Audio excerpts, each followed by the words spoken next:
Hello everyone, welcome back. Wisteria here. This is called The Master and His Pupil, and it is an English tale. It's kind of based off the Sorcerer's Apprentice, but the original one, not the remade one.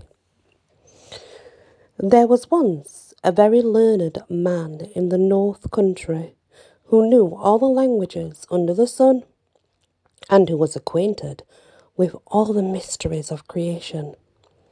He had one big book, bound in black leather and clasped with iron, and a chain to a table which was made fast to the floor. When he read out of this book, he unlocked it with an iron key, and none but he read from it, for it contained all the secrets of the spirit world. It told how many angels there were in heaven, and how they marched in their ranks and sang in their choirs, what their names and jobs were, and it told of the demons, how many there were, what their names and what their powers were, and how they might be summoned and made to do people's bidding. Now, the master had a pupil who was but a foolish lad. He acted as a servant, and was never allowed to look into the black book, or hardly to enter the private room. One day the master was out, and the lad, as curious as could be, hurried to the magical chamber. He gazed at his master's wondrous apparatus, from changing copper into gold, lead into silver, and the mirror in which his master could see all that was passing in the world, and the shell which whispered to his master what people were saying at that very moment. But the lad realised he could do nothing with those things. I don't know the right words to say or utter. They are locked up in the big black book. He looked around and saw that the book was unfastened. The master had forgotten to lock it before he went out. The boy rushed straight to the book and opened it.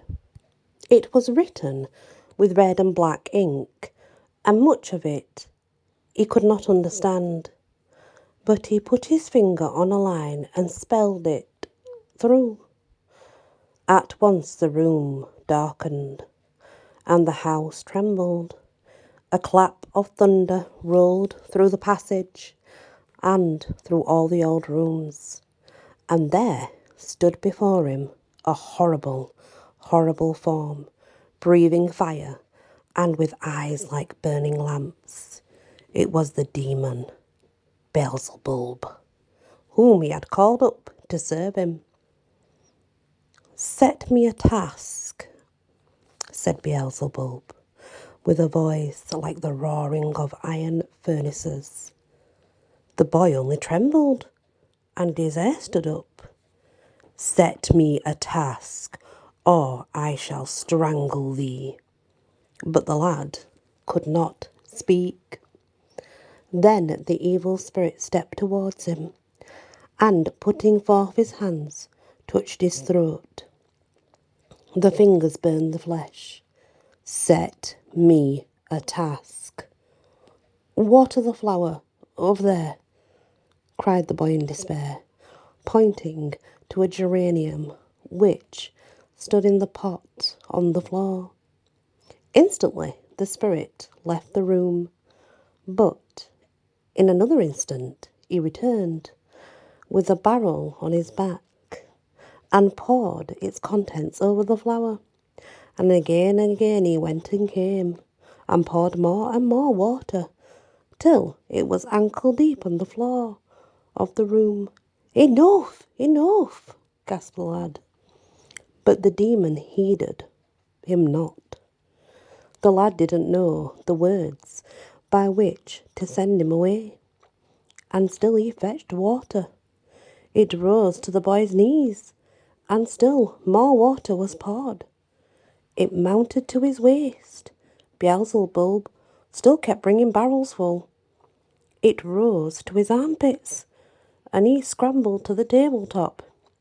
Now the water in the room stood up to the window and washed against the glass and swirled around his feet on the table. It still rose. It reached his breast. In vain he cried and cried, but the evil spirit would not be dismissed. And to this day, he would have been pouring water and would have drowned all the world.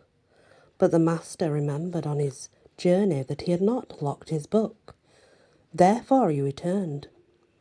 At the moment when the water was bubbling all around the pupil, he rushed into the room and spoke the words, which cast Beelzebub back into his fiery home.